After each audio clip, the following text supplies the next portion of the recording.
Indonesia dikenal sebagai negara dengan keberagaman agama, budaya, dan suku. Dalam demokrasi, keberagaman seharusnya menjadi kekuatan persatuan. Namun, di tengah kebebasan tersebut muncul fenomena radikalisme agama yang berpotensi mengancam stabilitas sosial dan politik. Lalu, mengapa radikalisme bisa muncul di masyarakat demokrasi? Kita akan melihatnya dari perspektif sosiologi.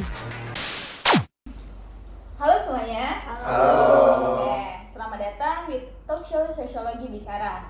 Hari ini kita akan membahas topik yang sangat penting, yaitu radikalisasi agama dan ancaman demokrasi. Sebelum masuk ke diskusi, perkenalkan terlebih dahulu anggota-anggota kami. Yang pertama, saya sendiri, Yuki Fitriani sebagai host. Dan saya Heka Rilen sebagai narasumber 4. Dan saya Trimata Akbar sebagai narasumber 5. Dan saya Rasyad Masairo sebagai narasumber 1. Saya Lisana Jamita Ratu Aini sebagai narasumber 2. Dan saya Sisil Lestari, saya sebagai narasumber 3. Baik, untuk memulai diskusi, saya ingin bertanya kepada narasumber pertama siapa? Saya. Oke. Sebenarnya apa yang dimaksud dengan radikalisme agama dan mengapa fenomena ini menjadi perhatian dalam masyarakat demokrasi? Radikalisme agama merupakan suatu pemahaman keagamaan yang bersifat ekstrim, eksklusif, dan sering menolak sistem sosial maupun politik yang berlaku. Fenomena ini menjadi perhatian serius karena dapat mengancam nilai-nilai demokrasi seperti toleransi, pluralisme, dan kebebasan beragama. Dan menurut penelitian Masdar Hilmi dalam jurnal Miqat, jurnal ilmu-ilmu keislaman, gerakan radikalisme di Indonesia semakin berkembang setelah era reformasi karena sistem demokrasi membersihkan ruang kebebasan bagi berbagai kelompok ideologi yang menyebabkan gagasannya di ruang publik. Selain itu, data dari Badan Nasional Penanggulangan Terorisme atau BNPT menunjukkan bahwa meskipun aksi terorisme di Indonesia menurun sekitar 89% dalam periode 2018 sampai 2023, potensi penyebaran ideologi radikal masih tetap ada di masyarakat, terutama melalui media sosial. Jadi, hal ini menunjukkan bahwa radikalisme bukan hanya persoalan agama, tetapi juga berkaitan dengan dinamika sosial dan politik dalam masyarakat. Oke, baik, menarik sekali ya. Jadi sekarang saya ingin bertanya kepada narasumber berikutnya, siapa? Saya. Oke, kepada Mbak Lisandra. Jika agama seharusnya berfungsi menjaga keharmonisan masyarakat, mengapa justru munculnya radikalisme? Karena kalau misalnya ada dalam teori fungsionalisme struktural itu, masyarakat tuh dipandang sebagai suatu sistem yang terdiri dari berbagai institusi, seperti keluarga, pendidikan, agama, dan negara. Dalam teori yang dikembangkan oleh Emil Durkheim dan Percival Parson gitu. Menurut Durkheim, agama memiliki 3 fungsi. Yang pertama yaitu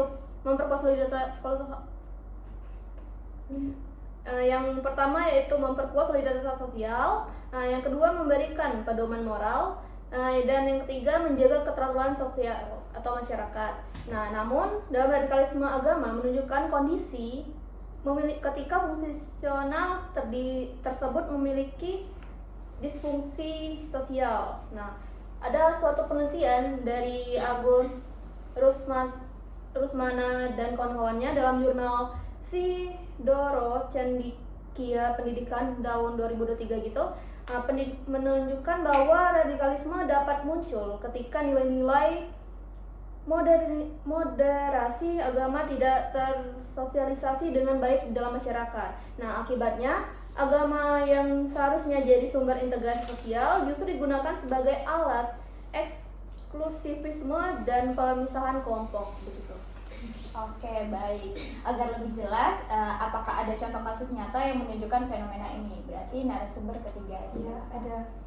Itu contohnya ada pada salah satu contoh nyatanya ada di kasus bom Surabaya pada tahun 2018. Menurut laporan BBC sendiri itu merupakan serangan bom bunuh diri dilakukan oleh satu keluarga yang terpapar ideologi radikal melalui jaringan kelompok yang ekstrim.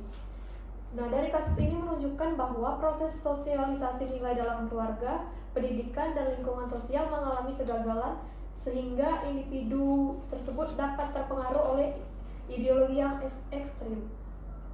Nah, selain itu, penelitian Alpara Research Center pada tahun 2017 menemukan bahwa sekitar 23,4% mahasiswa di Indonesia mendukung konsep negara berbasis agama, yang dimana menunjukkan adanya potensi penyebaran ideologi radikal di kalangan generasi muda. Nah, sementara itu, penelitian BRIN tahun 2022 tentang radikalisme digital itu menunjukkan bahwa media sosial menjadi sarana utama penyebaran ideologi ekstrim karena algoritma digital sering memperkuat konten yang bersifat provokatif. Nah, hal ini juga menunjukkan bahwa radikalisme dapat berkembang melalui berbagai proses digital. Begitu aja. Oke, baik, menarik sekali ya pembahasan dari Mbak Sisi. Sekarang kita melihatnya dari perspektif yang berbeda. Nah, jadi bagaimana nih narasumber keempat, bagaimana teori konflik menjelaskan munculnya radikalisme agama? Baik, dalam teori konflik yang dikembangkan oleh Karl Marx, masyarakat dipandang sebagai arena pertaruhan kepentingan antara kelompok yang memiliki kekuasaan dan kelompok yang merasa terpinggirkan. Dalam perspektif ini, radikalisme agama dapat muncul sebagai bentuk reaksi terhadap ketidakadilan sosial dan politik. Penelitian Ibi Satibi dalam jurnal Politik Islam menjelaskan bahwa beberapa gerakan radikal muncul karena adanya ketidakpuasan terhadap sistem sosial dan politik yang dianggap tidak adil.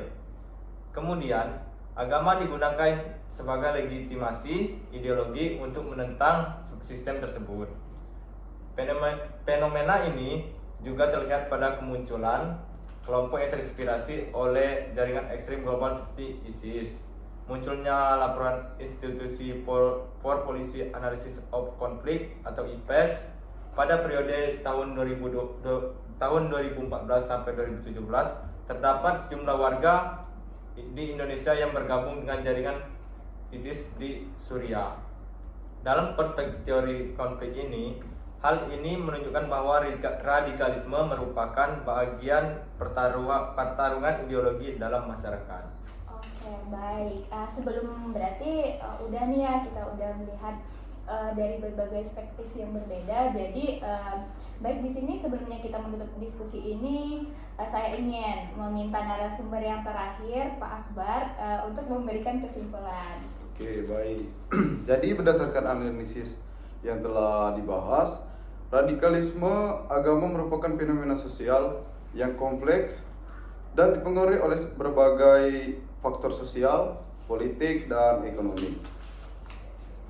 Dalam perspektif fungsionalisme struktural, radikalisme muncul karena adanya disfungsi lembaga sosial yang terutama dalam pendidikan, keluarga, dan institusi agama yang tidak mampu menjaga nilai toleransi dan integrasi sosial. Sementara itu, dalam perspektif teori konflik, radikalisme muncul sebagai akibat dari ketidakadilan sosial dan pertarungan ideologi dalam masyarakat, di mana agama digunakan sebagai alat mobilitas politik oleh kelompok tertentu. Baik, itulah kesimpulannya. Oke, jadi menurut kelompok kami, upaya pencegahan radikalisme itu perlu dilakukan melalui beberapa langkah, yaitu yang pertama itu memperkuat pendidikan modernisasi beragama, yang kedua itu meningkatkan keadilan sosial, yang ketiga itu meningkatkan literasi digital masyarakat, yang keempat itu memperkuat nilai toleransi dalam kehidupan demokrasi. Jadi dengan demikian agama dapat kembali berfungsi sebagai kekuatan moral dan memperkuat persatuan dan stabilitas masyarakat. Terima kasih telah menyaksikan diskusi kami. Kami akhiri. Wassalamualaikum warahmatullahi wabarakatuh.